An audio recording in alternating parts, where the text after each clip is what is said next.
Hey, y'all, wake up, man. So I get this question often, right? What would I do if this was my first year of barber? I get a lot of barbers all the time that say, hey, Cole, man, I'm just not graduating barber college. I'm looking for a shop, or I just got inside of a shop. I'm just starting my barber career. You know, what should I do? So here's 10 things that I would do if this was my first year of barber. The first thing I do is pick a shop where I could cut it 7 days and they have a good grace period. Now, the reason I would pick a shop that allowed me to cut 7 days is because I need every opportunity that I possibly can get in order to get a client in my chair and make me some money. Most people know that barbers are closed Sunday and Monday. If I'm at the shop on Sunday and Monday, which I'm sure the more established barbers probably would choose not to work those days, I'll be there at that shop. Most barbers not cutting on Sundays and Mondays, it gives me the advantage. So that way I can grab a few of the stragglers. At this point, I'm just trying to get all the people in that I could possibly get in. As far as the grace period goes, you want to go to a shop that's gonna give you a little breathing room. You don't want too much breathing room because you want some pressure on you so you can be able to get done what you need to get done. And you know, you can start to try to make that booth rent.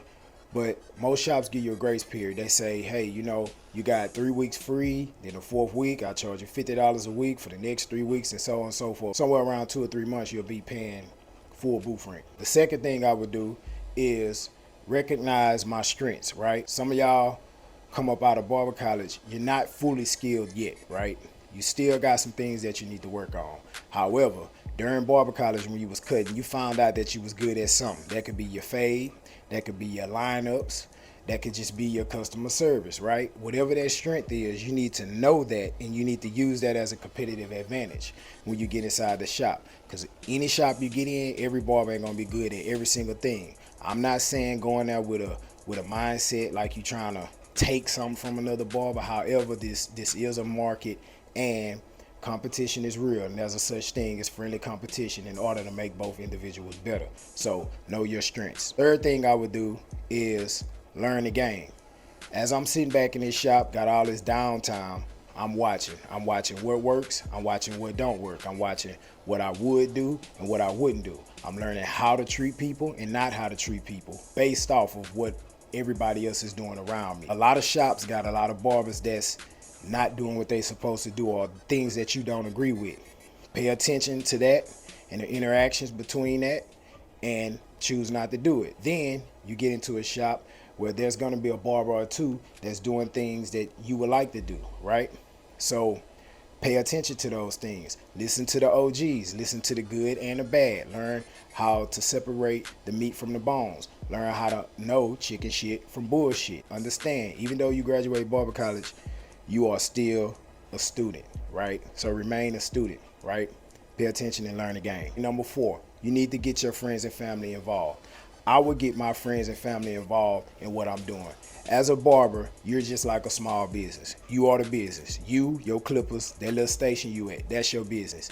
If you look at any startup business, you notice that they get their friends and their family involved first. Those are your first customers. If you don't have friends and family, your gal or your boyfriend don't have friends and family, then that just means that your problem is not getting clientele. Your problem is that you're probably an introvert, so you may want to work on some of those personal things. But if you want to take off in this barber thing, you're going to need some people that's going to support you first off of just feeling and not just your skill. The skill you will show them once they get in the chair. So make sure you get your friends and family involved first. Those are your first clients. So number 5, I will make sure that I have exceptional customer service. Believe it or not, there's a lot of barbers out here that's not delivering great customer service. If you do that, you instantly ahead of a whole lot of barbers. I'm telling you right now, you will notice that when you're inside the shop peeping game. When you have great customer service, you begin the transaction and end the transaction fully, professionally, clean, with a crisp, clean cut.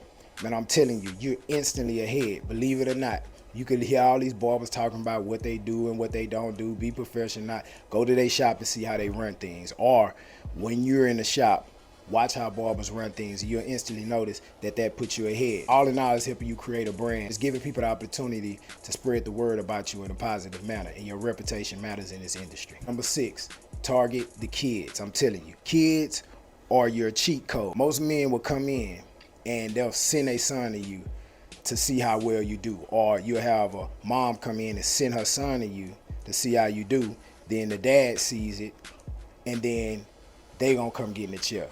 Believe it or not, it sounds crazy, but some people are sending their kids in for test dummies. And not only that, when you can get good with kids, that is a emotional thing, right? When you can get a kid right, it's emotional. People tend to spread the word when you get their kid right? They cherish their babies, right? They look at their kids as their heart. And if you can get them right, they're gonna make sure they spread the word. And people know kids be sniggling and wiggling in the chair. And if you can get them right, man, they're gonna go refer you to everybody. So make sure you target the kids. A lot of barbers try not to take kids. I get it if that's not what you do, but you're new to the game, you need to take it all. Kids are a cheat code. Okay, number 7, I would do a Wednesday special.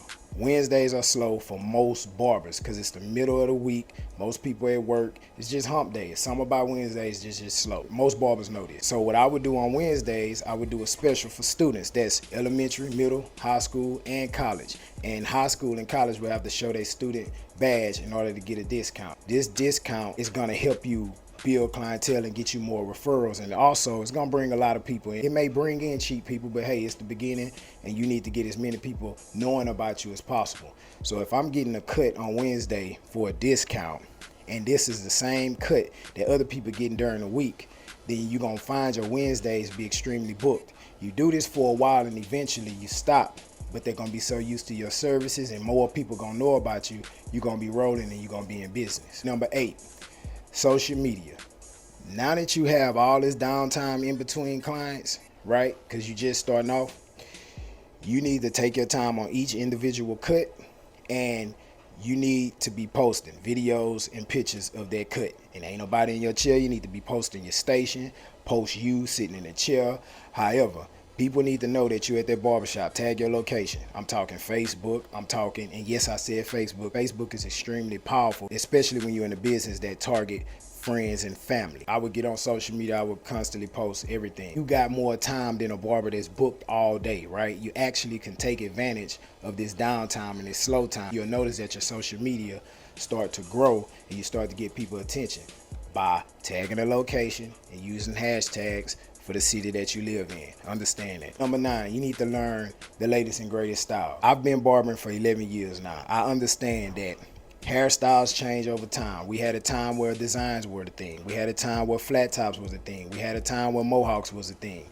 Whatever is the thing around the time you start, you need to know that, and you need to know it well. That's paying attention on social media, looking at what other barbers are doing, looking what other people are requesting. If you master those, when people come in asking for the latest and greatest style, you'll be the one that do it. So I advise you do that, and you're gonna have to keep up with that for the rest of your career. And last but not least, the most important is be patient. Things take time. You do these things over a long period of time.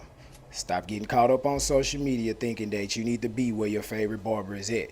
They done been through their pitfalls. They done been where you at right now. That is what a good barber is. You got to be patient, waiting for somebody to choose you. You have to be patient. You sitting around this shop and you ain't got no clients. You got to be patient when you see another barber doing so well and you not yet. You gotta be patient. And most importantly, you gotta be patient with people, because you're gonna deal with a lot of bullshit in your first year of barber, and I'm telling you that right now. If you don't practice patience, you're gonna look like an angry, mad barber. Y'all take this advice with you, man, and hopefully y'all use these things to grow. Y'all like the video, comment, subscribe, and most importantly, wake y'all asses up.